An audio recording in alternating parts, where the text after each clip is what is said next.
Hello. Hello. Quick introduction to the live show. So it is a slightly delayed due to tech issues Faes and Gays February live show for The Space Between Worlds by Micaiah Johnson, which was our February read, which I think for once we've all actually read in good time because the live was a week late. So look at that. We're all actually successfully finishing the book in good time. I can't imagine anyone is here who does not know what this book is. But in case anyone is watching this at some point who does not know what this book is, this is a adult sci-fi? Adult, right? Adult. Yeah, I think so. Yeah, I think it's adult.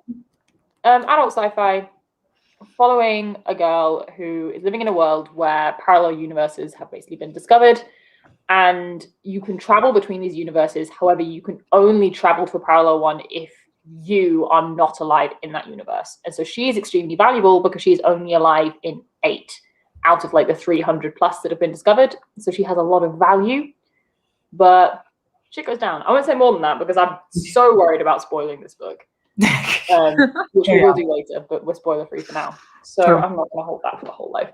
I'll just keep it like this. Like, hey guys, this is what we go. I want to see how long that manages to stay. If it does, I'm curious. Let's see how long I can make it stay. Oh God.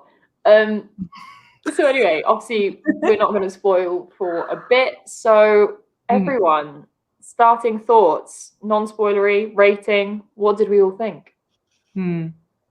Cecilia has to start since she has the book on her. Why don't okay? In terms of rating, I'm still trying to decide which one I like or how I want to go. I will say I really enjoyed it.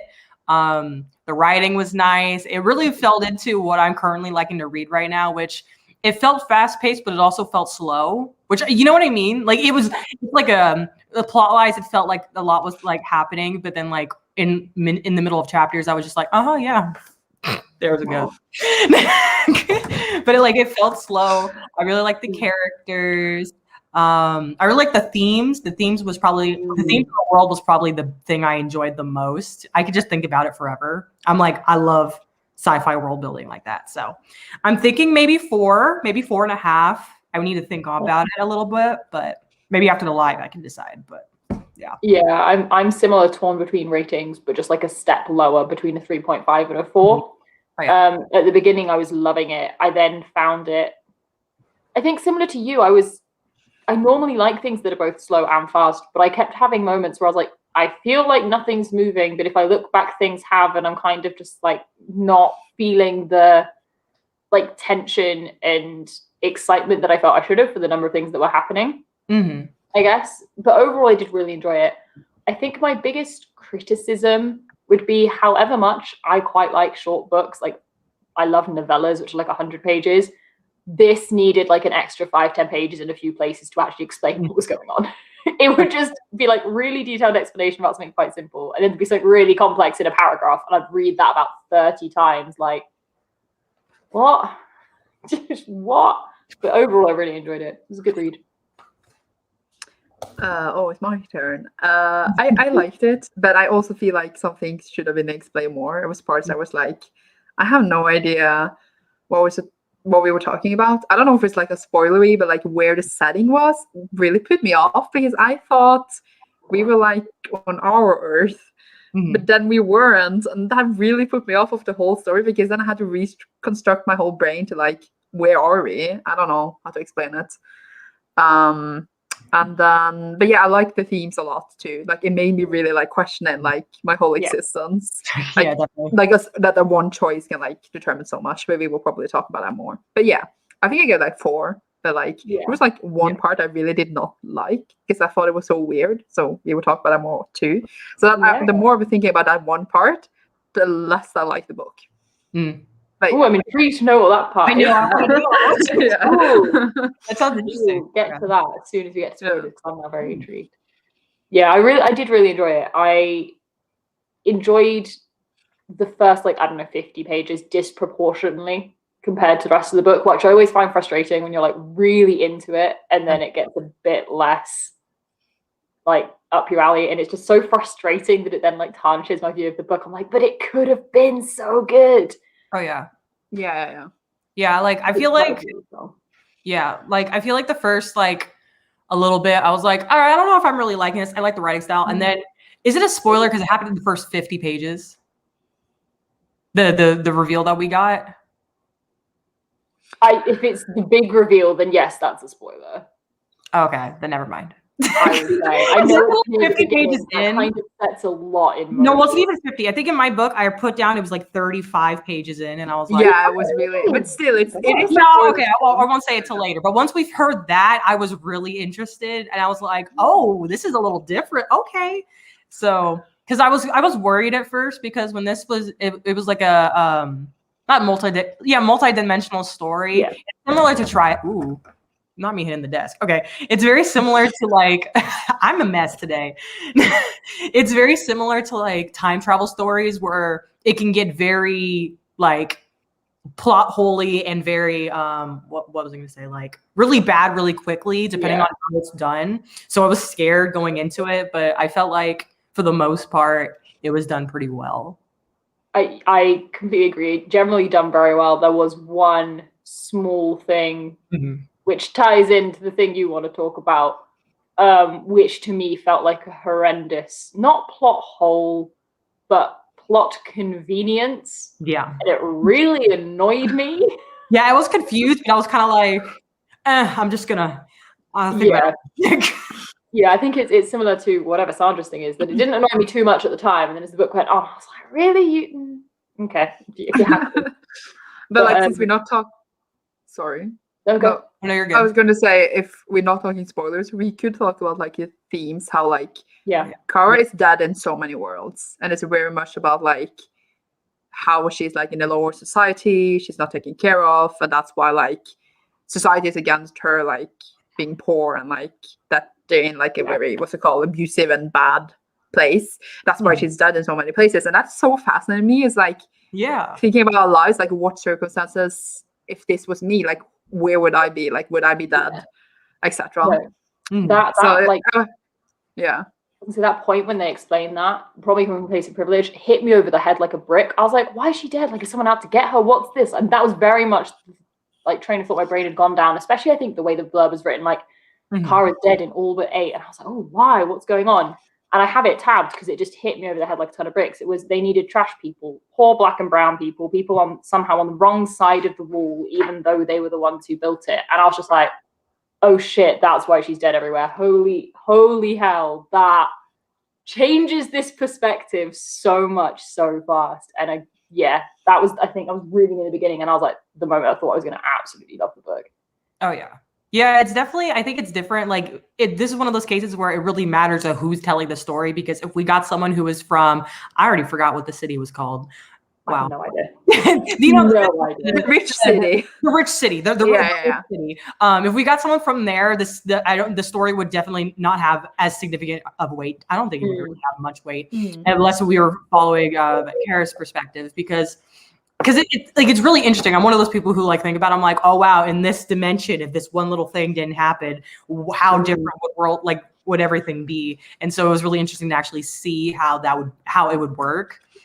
And see how she'd be able to go and everywhere. And it was very interesting how she had different names and like a bunch of the different timelines or dimensions. And I was like, oh wow, like imagine. Like and it really just shows like it really reflects upon like how if your chances are good, then like you're most likely gonna be fine. But if your chances are bad, it's like takes so much to get out of those bad circumstances, and it's like really, really relatable to our I can't speak. And I feel like it's quite hard hitting as like societal commentary, because people will always try and downplay a sort of poor standing or like poor start to your life, and they'll be like, oh, some people might suffer, but you can just get yourself out of it if you try. Like people always try that. So I love this being like, there were 370 attempts, didn't go well. So like, exactly. She had like one world against you. She had like one world where she had like married someone rich and they had a child and were happy, and she was just like, that's my favorite world, and I was just like, why do you do this? That was so sad. So like basically like 1% chance of like 300 or like less, I guess. But that's crazy. That's insane. Oh, it's wild. And then hearing every way that she died in different worlds was very interesting as well. And I was like, and some were just kind of like, she was just kind of left there when she was a kid. And I was like, that's so sad. Yeah. The thing as well I thought was really clever, and I'm so glad the author did this, because I started instantly questioning, like we said, like plot holes and stuff. Because exactly like you said, one small change in the world can like set off a whole different stream of actions and create a hugely different result. And so I kept thinking, okay, but like, then how many generations ago have they all ended up with this one person being born? Like, that makes no sense, because yes, such a small change would change so much. And then I remembered at the beginning, it literally clarifies they've only managed to find universes that have a really high level of similarity. And I was like, that's a bloody clever little proviso to put in, which just solves this whole concept of the one small change having a huge effect, because at the point they find the world, it hasn't happened yet, even if it was going forward. I was like, okay, that's clever. I'll give you that. That was very smart. Yeah, it was funny. I was reading a lot of reviews because I don't know, I do that every time I finish a book. And there was a lot of people who were saying it was not explained how there was only 380. I'm like, y'all were not reading. Your reading comprehension was not there, because it was very obviously there one sentence that there was infinite, but they only were able to access 382. I think it was 382. And I was like, y'all need to read a little better. And there was a whole moment where they lost contact with one of the worlds because it no longer bared enough similarity, because a few things had changed. Yeah. They literally explained that can happen. Yeah, I was just sitting there reviews. I'm like, did we read the same book? Like, did you just listen to audiobook and then just clocked out for a second and then came back after that was done? Or it was weird. I swear some people just like they write reviews, but they don't actually like read it. Yeah, sometimes it felt like some. Yeah, it just seems like it sometimes. Yeah, it was crazy. But how did you guys like Kara as a main character? I'm curious. I feel like this is almost hard to comment on before spoilers. Or you just say like generally, like. I quite liked her. I found her really interesting to read about. But at the same time, saying that, I'm trying to like think now about like what was her personality like, and I feel like it's not sticking out that much. Which is intriguing, because I felt her more impactful when reading it, but it doesn't seem to have stuck too much. Interesting. I did like her character. I love her and Dal. But I also feel like it's hard to talk about her without the spoiler. Yeah, but I liked how what she did. She did. I would have done the same if I was done the same too. Yeah. I feel like it would be hard not to if you're in that situation. I would have done it too. Right. Considering it's 13 minutes in, I feel like we are probably safe to go into spoilers now as well. So big warning to anyone who's not read the book / doesn't want to be spoiled. Big warning. Leave now or forever hold peace. Yeah, not our fault you get spoiled. Right. Sandra, what's the one thing that annoyed you? I'm intrigued. Yeah, I'm curious. I need to know. Okay. I need to know what this was. It is when Kara goes into the visit that one world. I think was it the one where she hooked up with like the one she liked? I don't even remember. She stayed there for a while, and then she meets what's his name, Nick? You know, the emperor dude, but he's not the emperor there. His brother is the emperor there, and then she's hurt, and because her other self is alive in that world, and then she's hurt, but she survives. This is the same thing as me. She just stays that there. one annoyed me too. That's one reason why I couldn't have given it 5. No, because I was like that. It's this completely strict rule: if you die, if you go to a world where you exist, and then it's like, oh, but for the sake of the plot, she manages to survive this one. Like, that doesn't make no. What is the word? A MacGuffin? An ex machina? A plot? Not. It's. I know it's a plot convenience, but I'm like, I know there's a specific word for it, but that. Yeah. But plot like, I just didn't like that part of the book. I don't know how to describe it, but like she just stays there when she's supposed to go back, and it really stressed me out that she stayed there and tried to make an impact. Like, I get it, but I'm also like, get out of there! It's not your world. I don't know how to describe it. Like, I guess she wasn't in a world in the first place, but I just it's to the point where I don't care. I just felt it was really. I actually quite liked that section where she was on in a different universe. I actually quite enjoyed that. It just annoyed me that she had like got mauled but survived. Yeah, I was like, it don't make no sense. I also like break your own law that you set up 10 pages before. But she also like then she finds out that the brother is like her boss because they look the same. Isn't that like something like that? Yeah, that's so I guess that's why you need the that. author put her there. Yeah. Mhm. Yeah. It was needed to move the plot forward. Yeah. I think as well I really enjoyed how that whole excursion ended with her coming back, basically having to choose to kill someone for the first time, even knowing that it's like the same person as someone she cares about in Earth Zero, or whatever it's called. Mhm. But also when the other Kara, I don't know which name was which, tries to basically hijack the trip and she has to kill herself. I just found that really impactful because like she's seen versions of herself die over and over and it's obviously impacted her. But that moment where she then has to be the reason that one of them dies is self-preservation. I just thought it hit really well. Yeah, it's like just imagine like killing another version of yourself and how screwed up you'd be afterwards. Yeah. That'd be interesting. But yeah. But how shocked were you guys when you found out that she was not really Kara? Like page 35. I was surprised. I wondered if something was up just because of the way she was treating Dell and Dell was reacting. Even from the beginning, I was like, something's not adding up there, but I don't know why. Yeah, and the fact that she was reading journals, I was like, because she said, I think it said that she really didn't very often, and I'm like, even if you like reread journals, I feel like I wouldn't do it that often. Yeah. And I was like, does she have amnesia? And I was like, oh. No, she's not actually from this world. That makes sense. I'd absolutely tweaked there was something, but I definitely had not even got close to putting it together. Yeah. I had not considered what happened, but that was the one scene of all of them that needed to be explained way more detailed. That one paragraph where they're like, that's from this Earth, switcheroo home. I was like, who is who? Where are we?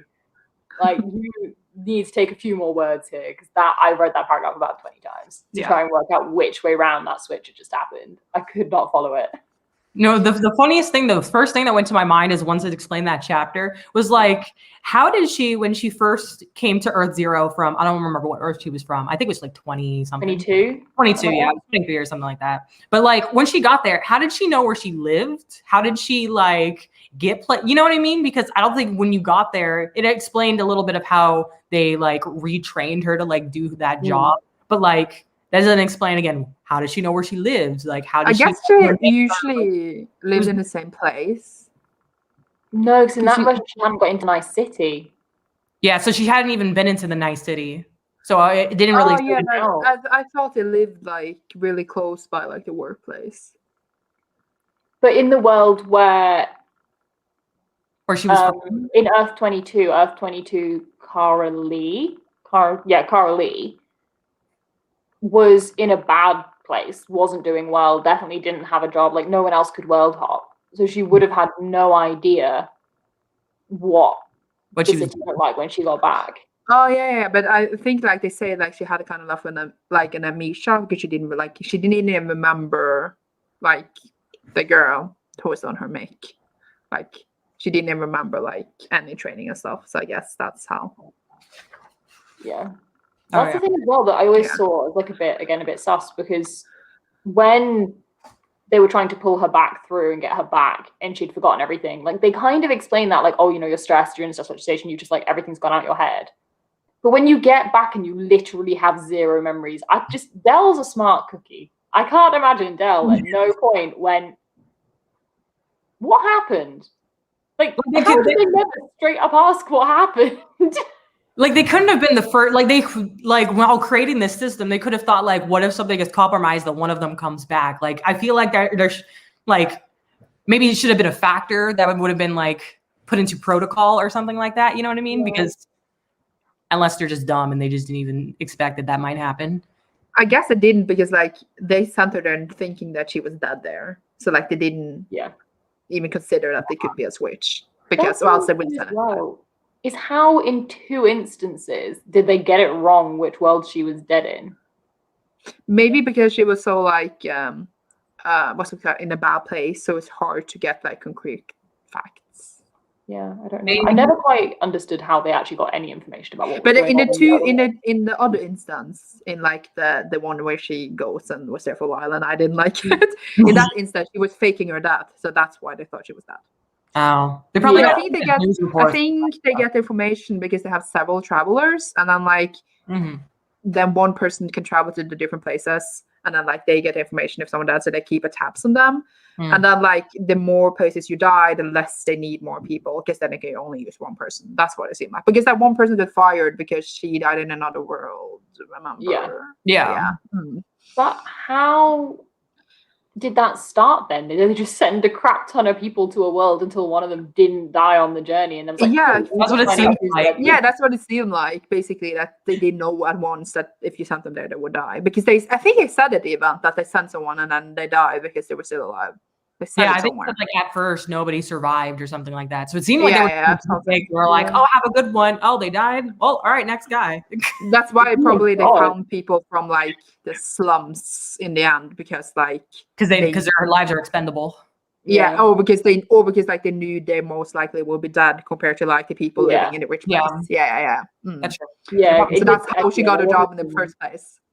Yeah, there was a scene where originally they used like scientists who had done well in life and they all died. Yeah. I was just trying to logic out, like, did they literally just go like, yeah, just kill everyone the first time and see what happens? Yeah, I don't think they knew they were gonna die. Someone even said in the comments now. Yeah, they were sending really fancy scientists at first. Yeah, they really didn't think about the space.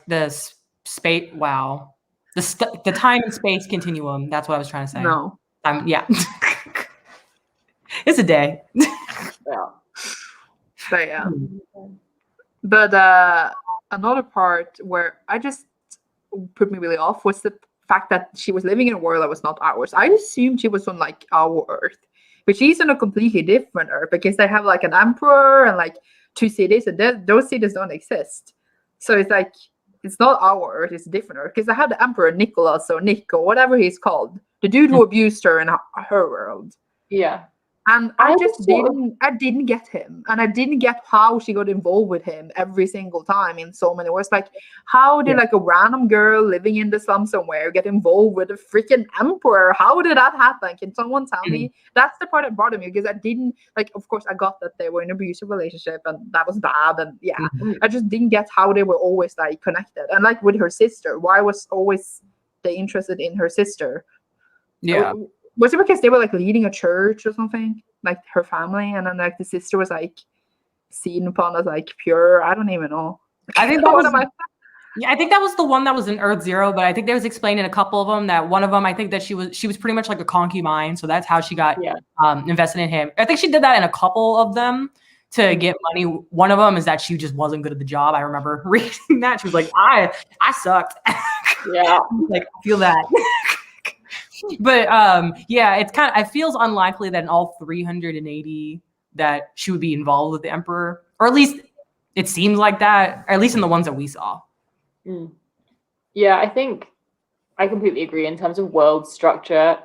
I agree. I don't think it was done particularly well in that regard. Like, the thing I never got my head around the whole way through is just the cities they were living in. So the fancy city and like the Ashes, maybe, I don't know, whatever it was called. And there was always talk of this wall and going through this wall. And I don't know about you guys, I could not picture the layout of these dang cities in relation to each other. There was like 3 kind of levels of bad. There was like main city, not great city, really bad city. And I could not picture it. And then there was like, I can't remember what they're called, the runners or whatever, who just like would walk up to you and take money off you. And I was like, I don't understand why. I've just not understood the structure of this society. I didn't get the runners either, because they were like working for the emperor, and if you became a runner it was bad. But then like the brother became a runner or something, and they were just like, oh, that's fine. I was just like, but isn't he then basically a soldier for the bad? I was confused. Happens in a world where there isn't an emperor, so who are the runners even working for? Yeah, that I don't. Oh, there was an emperor? I don't know. No, it's weird. When I pictured the setup of the city, I kind of imagined it the same way Las Vegas is set up.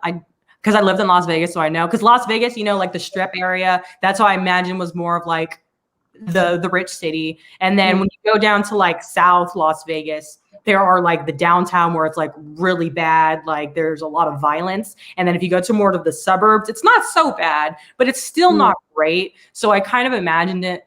Yeah, that sounds about right. Which made sense to me because I don't know, that's just where I'm from. And then the runners, I just assumed were just kind of like thieves. Yeah. Which it was kind of weird. But they were just called runners just to make it more, I don't know, sci-fi. But well, they were called runners because it came from the culture where they used to run people over with all their cars and all that shit. As like the emperor going on the killing sprees. But like, I just feel like the thing that really got me is when you'd just be walking through the town and they'd be like, right, pay me. And like, is this like a tax for living there? What is this? There's no explanation of why they're asking you for money. And there may just not be a reason, but it was also like you only had to pay it each day. So if you've given it to one, you didn't have to go to someone. I was like, how is what? It felt like kind of like Audrey says, it kind of feels like a gang lord, like gang activity kind of thing. So like that makes sense, at least to me. Yeah, I feel like I just spent too much of the book trying to work out how the society was structured. And that made it harder to understand where the characters were switching roles in other worlds because I didn't understand what structure they were switching within. That was what I meant in the beginning when I said that it was not set in our world. So I think if the book was set in like our society where like we travel to parallel worlds, we would spend less time trying to figure out who the heck is the emperor and what does that mean and the runners, and like focus more on like the parallel thing is. So like as I said, that put me off because I was like I needed to like reconstruct where we were like starting from, and then I needed to understand that, and then I needed to understand the parallel universes. So so, I sort of assumed at first that it was just like our world a bit in the future, but it was just so different that didn't really track.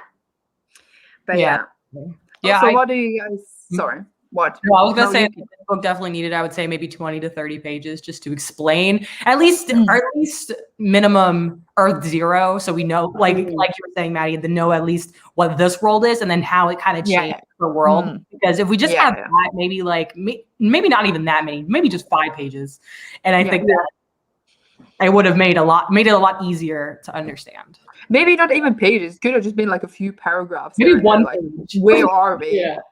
Because I feel like that was my feeling at the end. Although I really love books that like bang on the 300-page mark, I always think it really satisfying. The book as a whole needed like an extra 10 pages so that there was just like very small extra bits added in lots of different areas to fully explain what was going on. I don't feel like it needed a chunk at any point, but I agree it needed a bit more information in quite a lot of places. And although I like short books, this one suffered from keeping itself so short, I think.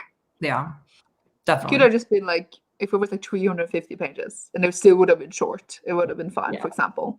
Yeah, but what do you guys think? Like 330, I think, or something like that. Yeah, I think mine's like 320. Yeah, adding an extra like 20 pages would be perfect. Yeah. What do you guys think? Only 321. I was wrong. 23. Yeah, it's fine. What do you guys think of like the sister knowing that it was not her all along? Because when they first met, she had tried to like give her a gift or something because the real Kara hated her. I was just like, I had so much respect for the sister in that moment. The fact that she was like, "Yeah, I've known all along, but I wasn't going to call you on it. I wasn't going to make you uncomfortable. You and I, honestly, it worked better for me, so we'll just go with it." I was like, "Fair enough." Yeah. Cool. And I like that one showed that what was it called? That like Kara had like tattoos or something from her old one, but in that one she like refused to get tattoos, and her sister was like, "Oh, that was cool. You just happened to get tattoos after you moved out." I feel like it was kind of like you didn't happen to do that. Like a little bit like I know. Imagine me just coming. Like there's like this funny thing in like sitcoms where like one sibling is obviously gay and the other's just like trying so hard to be like, "You can tell me, I know, but also I'm not gonna outright ask you because that's not fair." But also like, dude, come on. You just tell me. Like, that's what it really felt like. But at that point, because it was so early in the story, I was like, "Oh, that's cool." I didn't get it. I was like, "Oh yeah, cool." I really also thought she just got tattoos and but no, and I was just like, my brain. Well, I think one of the reasons I again knew something was up, it's because when she went to the church with her family in Earth Zero, and Nick was there as the Emperor, and she like was so uncomfortable. I was like, I don't understand why you're so averse to this Emperor and no one else seems to care. And then also that made sense later because we found out he was her abuser in one of the other worlds that she'd come from. But at the time, I was just like, I don't get why you're so mad at him. Yeah. As far as we know, he's done nothing. Well, I assumed that he was her abuser because it was like a trigger warning in the beginning for like abusive relationships. So since she didn't like him, I assumed that he had just abused her in like that world, but they were apparently another world. But yeah, but that was the only reason why. Because, But like, you know that the brother was like Nick was bad, but then it turned out that the brother was actually worse. I thought it was. I know that the brother kind of like was sickly in all the other worlds, and then he died. Like especially Earth Zero, on the Earth she came from 22, but then she went to that other Earth, and he was alive, and she found out there was her boss. I just thought it was weird how like I don't know, how he was just like not that and just like hiding. I don't know how to describe it because he was kind of hiding in Earth Zero, right? Because no one knew he was Emperor's brother. Kind of. Was still being as evil and as powerful, though. He just did it in a very different, more, for want of a better word, like modern way. Instead of doing the like style, he did the I'm going to control all technology and then control all the universes. He ruined other like advances in technology on other planets so that they could travel. He was still the kind of dictator dickhead. He did it in a very different way in Earth Zero, which is I thought was quite interesting, seeing how someone is so power hungry that they will find a way to get it in a way that fits their situation, even if that's different. Wait, did he die? Like on Earth Zero? I don't know who survived the book. I do not know who survived the book. I don't have a clue. I don't know. I literally I was confused. I was like, did he die though? Like, I just kind of took it as like the you know, like in Disney movies where it's kind of ambiguous if they died. I was just kind of fall off the cliff and you never see anything else. Yeah, you just fall off the cliff. You're like, ooh, and they just fall to the darkness, and you hear nothing. Like, but then you don't see them for the rest of the movie, so you just assume they died. But like off screen. Did Nick take over? Like, now he was over the Emperor, like on Earth Zero. So he didn't die, right? Who died? What happened in the end? I don't remember. I couldn't tell you if Kara was still alive at the end of this book. I have no idea. Honestly, it was confusing. I was just kind of like, I'm just here for the ride. Yeah. But what was the love interest's name? Dara? Dell? Dell. I really liked her, even though I couldn't remember her name. I thought it was cute with the earring thing that like she had kept a pair and then she gave it to her from another planet. So cute.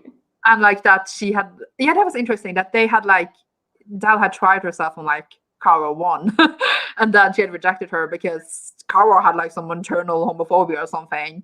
And then like she like never tried again because she assumed that she was Kara, and then like so it was interesting to see how Kara's sexuality was the same in all the worlds, but like she couldn't come to terms with it because of her situation.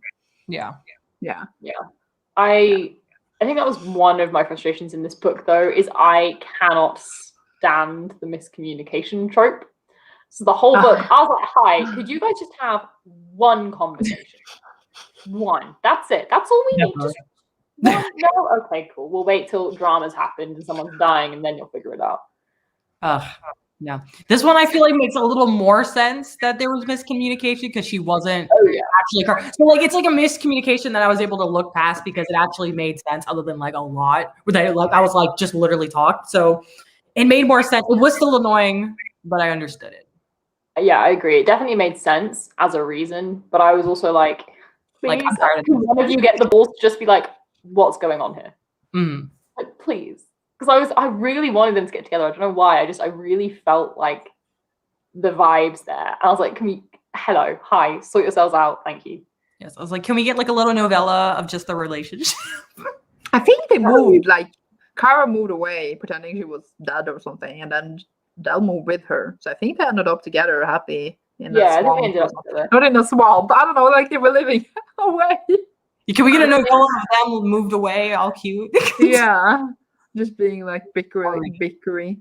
Audrey said he lived, but he was blinded, so he couldn't rebuild. Oh yeah. Oh, I remember. I think it was like they like stopped because like they couldn't destroy everything because that would like fuck up a lot. I think like they would stop like production, or I don't know, like food, like like the whole economy. I don't even know.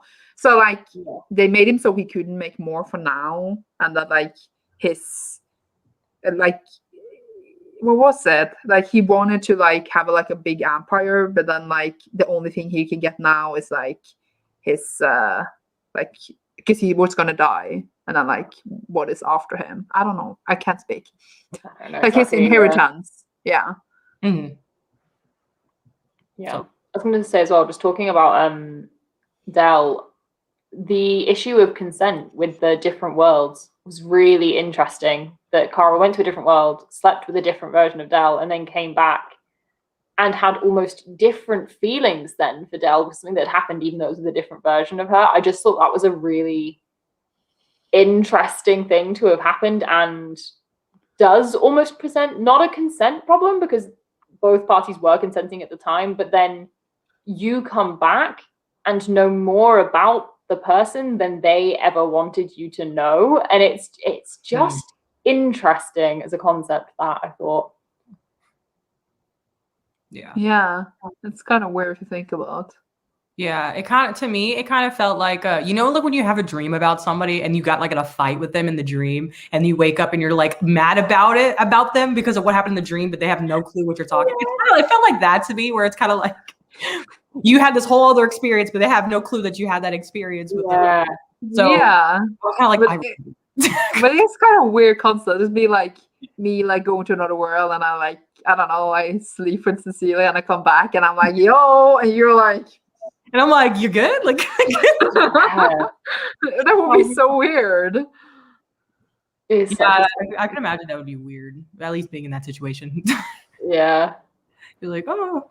It must be interesting as well. Like obviously we didn't really see much of Del and Kara getting together because like shit was going down. Mm-hmm. But I'd be really intrigued to just see how that like influences the beginning of their relationship, that almost slight divide in what they know about each other. Yeah. Obviously it's a different version of Del, but the impression I got throughout the book is that generally the versions are relatively similar. Mm-hmm. So yeah, just interesting. Yeah, I think that would be, again, let's get a novella story. Yeah. I really want to see more of Kara and Del. I'm sad there wasn't more of them in the book. I know, like spamming the author. We want a novella. I mean, the author has said they're considering writing sequels. I think there's definitely room for it. It's many worlds. True. That'd be interesting to see from a perspective of someone else from a different world. I agree with that. The problem with that is they don't have to travel. So then you're just seeing them on their world. Unless they interact with somebody that's from Zero, and there's something to do with that. I think that would be interesting. Or unless it's like further in the future and that world happened to also get that technology. Maybe it would be there's like everyone is traveling. Yeah. No. Wait, then everyone would die. Never mind. Everyone would die. But like where they have something similar, but maybe not the same, or they interact in some way with Earth Zero, like by one of them coming over and something happens. That's the thing as well. I just suddenly crossed my mind. Is obviously they were only able to find worlds with a proximity similarity kind of thing, which makes sense. Fine. But they are the only world with this crazy, huge technology, which makes them instantly not very similar. Yeah, but isn't it the only one that they know of? And there might be more that maybe have like blocked off to them or something like that. True. I just feel like that's a big enough difference that I was almost surprised they'd found other worlds. I was like, true. But I think if like the other ones are close, but then the brother that I actually can't remember the name of, but like he stopped it from like developing. Like, don't you remember like this had people in other worlds to assassinate people, and they wanted Kara to become assassin? I remember that. True. Yeah. But then going based off of the rules of the world, like World 3 or Earth 382, they lost because it became so different. So if by that logic, if they were doing that, wouldn't they have lost more worlds than just one? Exactly. I don't know. Really different That's very true. Let's tweet the author and ask now. I don't know. We need answers. We do like a whole like 5-page or 5-paragraph essay and like email the author like, I have thoughts and questions. I need you to answer these, please. But I have another question for you. So you know when she came to the other world and when she was supposed to die, but she did die, and then Nick took care of her, right? Yeah. Mm-hmm. And you know we know that he is her abuser and that he is, well, I wouldn't say evil, but not a good person. But he took care of her and he was nice to her. Do you still think like that version of Nick, he was nice, but in most versions he was always like an evil guy? So do you think, I thought that was very interesting to see like how a person could be so different. Like he had a potential in him to be like, I don't know how to describe evil, but he wasn't. So like, I don't know how to describe it. Like, how does that make a person? I don't know how to do it, but yeah. I thought that was really interesting because it all hinged on what he was forced to do in childhood. Mm-hmm. So in the world where he was forced to kill his brother as a young child, he then turned to be evil and an abuser. In the worlds where he wasn't forced to do that, he wasn't evil. So like even in Earth Zero, where he's an emperor of the runners, he stopped the runners running. He's not being evil. He's actually being relatively lenient because his brothers survived. So I think that's basically it. He didn't have the childhood trauma. He didn't get forced into an awful situation and then continue to be not necessarily the best person. Like he openly said, he's struggling with things and feels like he has the potential to act really poorly.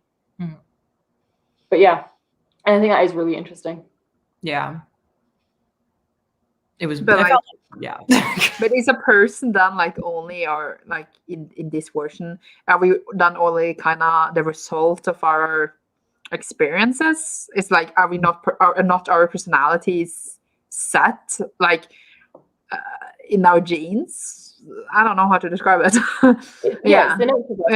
Way, I guess. It's kind of like where really your environment and what happens to you as like a child really affects it. Like imagine how different you would be if you grew up on a different part of the world. Yeah. Like, literally nothing else changes, but just you're in a different country, like can have like a huge effects on just who you are as a person and how you think. So I don't know, it made sense. It was really interesting to see though on the page. It's just weird. Like that's again like circumstances in life, like just because we're being dead or not dead. It's just like, it's so weird to think like how we are here today, sitting here having this live show. Like just so many things that could have stopped us from being here. Especially since like I'm adopted. So I thought about like in another world where I would not be adopted by the same people or not being adopted at all. I'm just like, how would that life be? And it would be like so interesting to like see parallel universes of it. But also like I don't want to die. So This book is was very philosophical, and I wasn't expecting. Yeah. That's like my favorite part. That is my favorite part. I agree. Yeah. So yeah, I always say my favorite kind of book is the kind of book that just makes me think, not as in like trying to figure out what's happening, because that just frustrates me, but like makes me think about shit like this is always the kind of thing I enjoy. Yeah, I feel like if a book can make you think about it like weeks, months, maybe even years later, I think it did something good, or did something at least good enough to leave a lasting impression on you. And I feel like this book, I'm gonna think about it in like a week, and I'll be like, wow, like yeah. That's what I have. Like thinking of like, what if I was doing in this parallel universe? Yeah, that's what I like about like those kinds of sci-fi, like with either time travel or like parallel universes. They always approach that question. Like, some books don't do that well, but like, I think this one did, and I like that. Even though like I think I wish for a bit more like world things, and more relationship, like the FF relationship. Yeah, but like other than that, like it wasn't bad. I liked it, but I like everything we read apparently. I want to hate someone you don't like. Yeah, we've had one I really didn't like. We've had one you really didn't like. Yeah. You're next. Wait, what did you guys not really like? I don't remember. Was it the Raven Tower? Which one were the ones you guys didn't like? Was it the Raven Tower and City? The City came for me. Cinderella is dead. Yeah, yeah. Then we just. I thought it was the Raven Tower.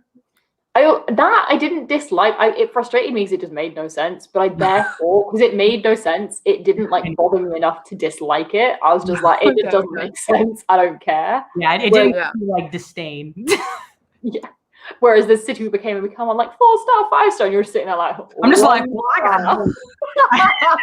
I was like, but I got notes. Yeah, I get it. Like the Raven Tower was like my least favorite, but I would still could see things about it, but it wasn't like how Cecilia felt about Cecilia. Not at all. It's my least favorite, but I just don't care enough about it to have strong feelings. Fine. Okay, we need to find something I will hate. All right, what are your least favorite tropes? We'll pick. Make sure a book has it. I don't know. Like, I don't know. I just hate it when it's like really like generic and boring without like anything original. All right, let's find the most generic. But like, I read so much, so like everything becomes generic after a while. So now I've become like, oh, but I like this element, like this little part, and I don't know. It doesn't work. No, that's funny though. Why? No, I was. And we all have this, and we're just always like, yeah, I liked it. And all of them were like, On that note, talking about liking future books, as we're here. Ooh, I have one this month. Our March book. Oh yeah, no, I was just going to quickly go through our next few books. I have a whole stack of recommendations this time. I've read a lot of queer fantasy recently. But our March book is A Dark and Hollow Star by Ashley Shuttleworth. It is halfway through March, so get reading because the live will be at some point near the beginning of April. I don't know when yet. Who's next? Whose channel is this on? I don't know who's next. I think it's mine. Cecilia. Cecilia. So this will be on Cecilia's channel. And then April comes after March. And I can't remember. This is April, isn't it? Yeah. This is April. It's April. That's April. Yeah. So then we're doing Blackness Beating by Alex London, which is one of my favorite books, which I'm very hyped to read. This is male fantasy with birds. It's just really good. I like it. Then May, I've realized I didn't get May off my bookshelves because it's on a different shelf and I forgot, is The Never Tilting World by Rin Chapeko. Which I'm very, very excited for. And then June is In the Ravenous Dark by A.M. Strickland, which I'm gonna die. I'm so excited for that one. It's so pretty, and it's pretty.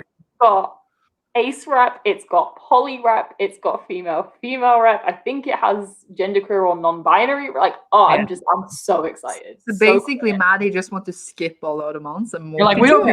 Or you want to do March and June? Well, right, it's fine. I'll read all of them though. They sound so good. I'm really excited for all of them. I need to buy them though. Maybe I'll do that later.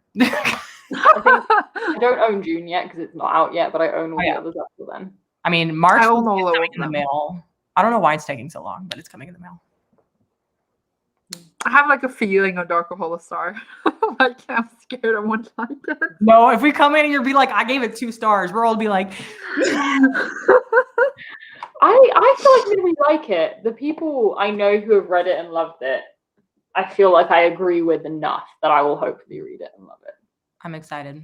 I hope I like it. The chat's made me nervous though from being like, it's really slow. I'm like, oh no. Oh no. It's actually what I'm liking at the moment. So I don't know why I'm liking slow books. Like, even though like last month I'm like, I need fast pace. Now I'm like, I want slow. Variety is nice. My taste just everywhere. So any last words on between what's called a space between worlds? Yeah. No. Or did we like cover everything? Most of it. Yeah, I think so. We did a lot of talking about it. It was good. Every time you have a live show, you either like the book, the book even more or less. So now I think I liked it more. I think I liked it more. I think what this live has done is reminded me of the bits I really liked. Mm-hmm. Yeah. Because I'd got like too bogged down in the bits that annoyed me. I've just gone like, actually, I can list like a good few things that I thought were really good. So yeah. Oh yeah. These lives are very helpful for that. Yeah. Also, if I don't understand anything, I'm just like, oh, we recovered it in the live, then I'll figure it out. Yeah. I was like, I like doing like mental bullet points. I'm like, I want to talk about this and this and this. Yeah. Yeah. Pretty much, but yeah. Cool. Do you want to do some queer books we've read recently? If people have books to talk about, I have. So that would have been great if I actually had read any queer books, which I haven't.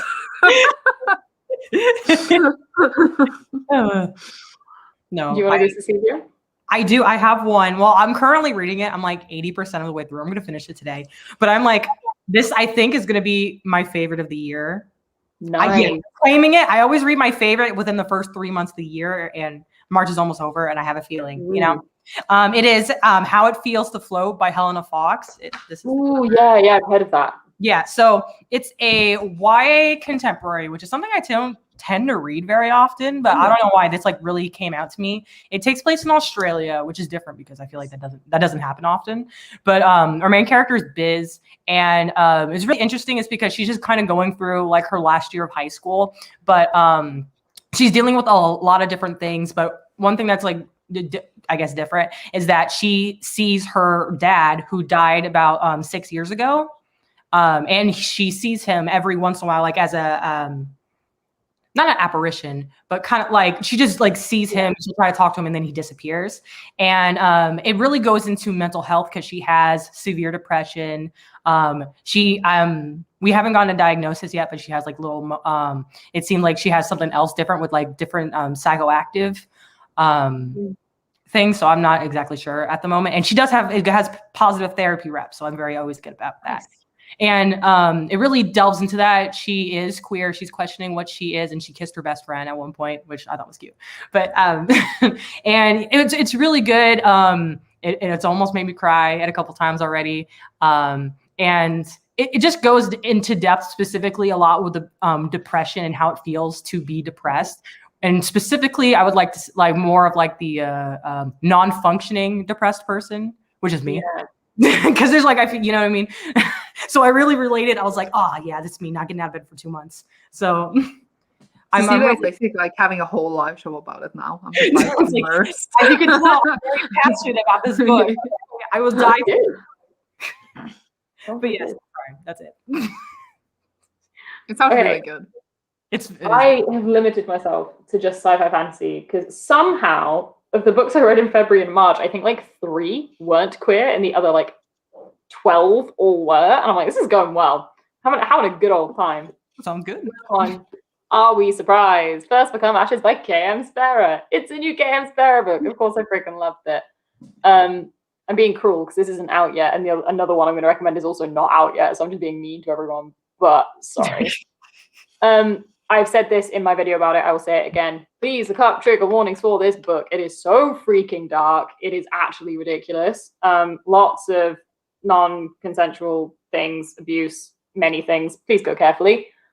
But it's freaking fascinating about cults and how that influences your mindset and your belief of things and the way you view other people and view relationships and so many things. And it's one that just made me think. Like I was just sat at the end of it almost like catatonic for a bit, just thinking, because I was just like, there's just so much to digest. And the thing I mentioned as well, which I think is really fascinating, is it's depicting all of these really awful things in a really matter-of-fact way, which I actually really liked because people are just relaying what happened to them in a cult. Like they don't even have a concept of how bad it is yet. They're just relating what happened. And so it wouldn't necessarily be this emotive, like, oh my God, I was abused, because they haven't considered it in that way before. And so I liked that realism of they're describing it in the way they experienced it instead of necessarily how other people would view that. It's just very interesting. Good thinking. But so compared to Docile, do you think they're both as good or like which one do you very think different? I think Docile was better. Mm-hmm. I really liked both, but Docile, I think just being a bit longer and also being dystopian, I just enjoyed it a little bit more, but both really, really good. I think Docile gives you more to think about, but this one gives you different things to think about. Now I have to read both. Stop it. I know. I'm leaning towards that one because I love anything about cults. So, but then I'm also like, some of those trigger warnings triggered me, and I'm like, I was gonna say, it does not hold back at all. Like, go so cautiously. I was quite lucky. I'm quite lucky that I don't particularly have any triggers, so I was like, I'll just read it and see. No. But I will 100% admit this is not a book for everyone, and it shouldn't be. I know you were talking about it in your video, and I was like, I mean, it triggers me, but it sounds interesting. I was like, I'm gonna let's figure it out. You know, I'll just make sure I just have my night cleared, and so you know, anything happens. All Right, very quick shout out for Across Green Grass Fields by Shauna Maguire. It's book 6, but it was brilliant, and I've never read Intersex Rep before, so I very much enjoyed reading Intersex Rep. Though I wish, however much I love this, I wish the first 50 pages were like turned into a full like contemporary story, because I was like so fascinated by how this person was dealing with being intersex, and then it like went into the fantasy. I was like, that was so interesting, though. Like, please a little more. The one before that, is that in an books with intersex rap, because I want to read more, because it's really interesting. What were you saying, Sandra? No, I just said, is the book before that In an Absent Dream, or is it someone else in between? Pardon? Before the one you read in The Wayward Children, is the book before In the Green Grass Field In an Absent Dream, or is it another one? Come Tumbling Down. Oh yeah, I forgot that one. See, I don't remember the order. Yeah. I gave the second book 2 stars, and I, which is like everybody's favorite. You talked about this before. Yeah, the second's my favorite. It's so funny because people either love the one set in the school or love the one set in the fantasy world. And see, like, you either love 135 or you love 246. Yeah, I realize. I'm probably going to be the 135 crowd. Oh, at least I just don't like Jack and Jill. I don't like them as characters. But I only one as a person, but I liked all 3 of them. So yeah, maybe I'll try. Maddie. So, yeah. And then one other rec I have. If anyone wants to have an existential crisis, I apologize, this one's not out till like June. Read A Psalm for the Wild Built by Becky Chambers. Oh, okay. Oh my god, it's a novella. It's like 160 pages. It's a really quick read, but it is beautiful. And I highlighted so many bits of it. The way Becky Chambers sums up these like huge societal concepts and issues in like a sentence that just make you kind of sit there with your jaw on the floor like, ooh, damn, okay, crisis oncoming, thanks. So we should have read it for Facing Gaze. Yeah, so that's gonna be July's pick. I will very happily reread that. Like, I want to reread it anyway. I'm down for that. I mean, we haven't picked those ones yet, so we could. Or did we do? I think we did like. We have like something on July, but it's not locked in. Yeah, it's not locked in. So the LGBT rep in it isn't. Basically, the main character uses they them pronouns. And there is a scene, like it's not the focus of the book at all, but there is a scene where they're talking to a robot and they say, do you have a gender? And the robot says no, and they go, yeah, me neither. And then it just moves on. It's like, it's not a big thing, but it's nice to just kind of have it there. I quite like that. It's not the focus of the book, it's just brilliant. Like the line that got me is it was the robot talking about how robots were made by humans and then were living in human society. And the concept is they've then left human society to go live by themselves. And this robot just says, how can you expect us to think differently to you when we were made by you and lived in your society? Like, why are you surprised that we think like you? And I was like, oh, indoctrination and how all humans think the same. That's fucking terrifying. Thank you. Well, I'm gonna clock out. I just read that line. I was just sat there like, yeah, how can you expect people to think differently when we're raised by the same people in the same world? Intriguing. Yeah. Since I didn't recommend a queer book, can we just appreciate that I have 2 editions of Chain of Iron ready? Nice. That's cute. And, like, it's very queer. Like, everyone is either gay or bi, or like there's a cross-dresser characters. Like, it's so much queer representation in this series. I didn't know there was any queer representation. No, it's like a lot. Like, there's this friend group, and like 3 of them, I'm pretty sure are queer. Like, out of 4.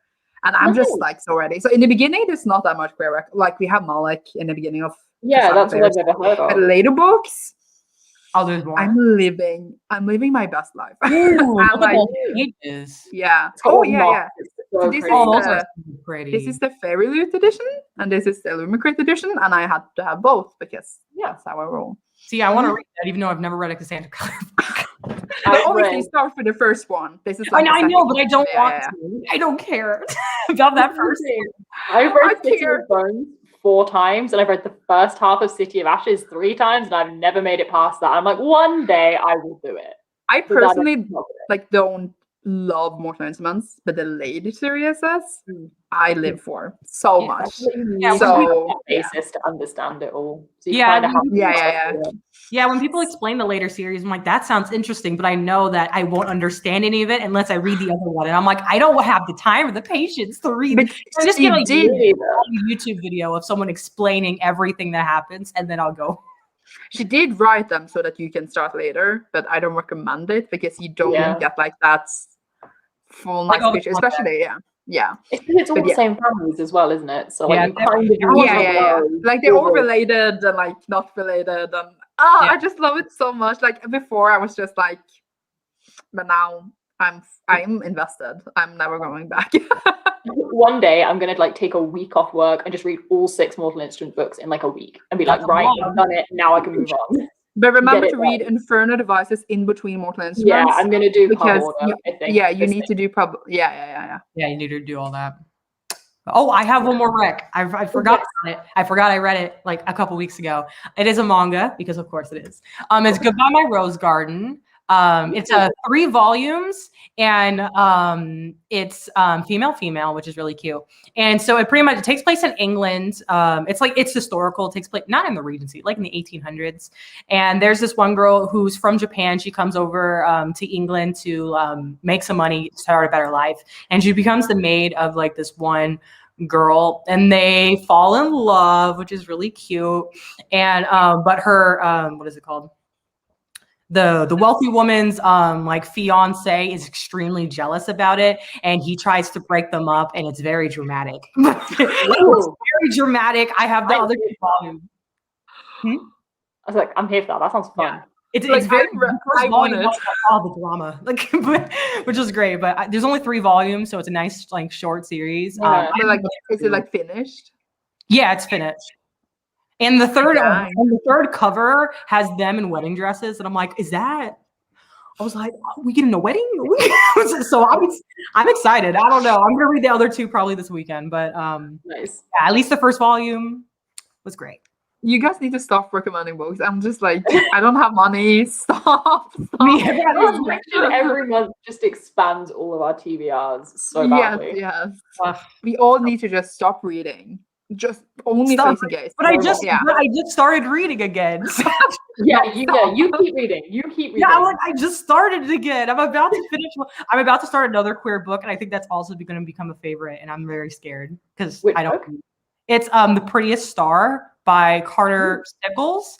It's a male romance, or I don't know if it's a romance, but I know it's male. The main character has AIDS. It takes place in like 1986.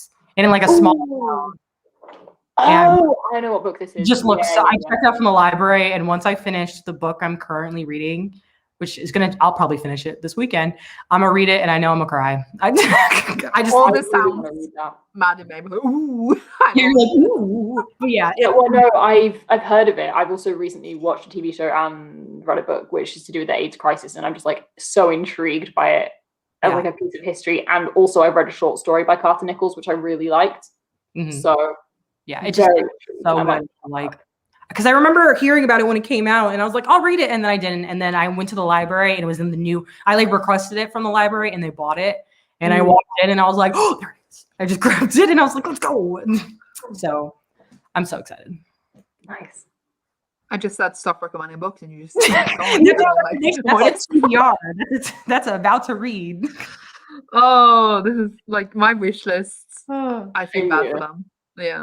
Yeah. Anyway, we have run over a little bit, so we should probably wrap it up. We'll probably wrap it up.